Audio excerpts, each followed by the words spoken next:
ইয়াবা পাইছি আপনার কাছে। না ভাই, আমার কাছে কিছুই পায় নাই। কেন? পুলিশ তো বলছে। ভাই আমি যার সঙ্গ।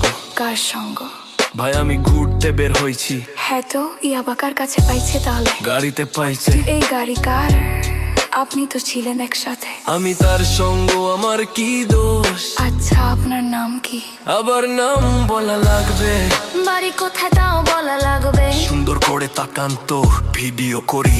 আর বলেন বাড়ি কোথায়? ঢাকা মিরপুর। ঢাকা মিরপুর। বাবার নাম কি? বাবার নামও বলা লাগবে। বলেন। রহমান। মায়ের নাম? পারুল। এই ব্যবসা কতদিন করেন? এই আজ থেকে শুরু। আজকে থেকে শুরু, আর কতদিন চলবে? যতদিন এই থানা থাকবে, আমাদের মতো মানুষ থাকবে, ততদিন ব্যবসা চলবে। শোনেন একটা কথা বলি, আমি জাস্ট তোর ফ্রেন্ড, তাই বইলা আমি থানায় পাড়া দিছি। আমি একজন আর্টিস্ট, ও আমার ডান্সার, আমার সবকিছু আছে। আপনারা কি মনে করেন আমি অপরাধী? আমি এতক্ষণ হাইসা হাইসা কথা বলতেছি, আপনারা হাইসা হাইসা প্রশ্ন করতেছেন। ও বাবা খায়, আমি কি দোষ করেছি ভাই? আমি মদ খাই, আমার লাইসেন্স আছে।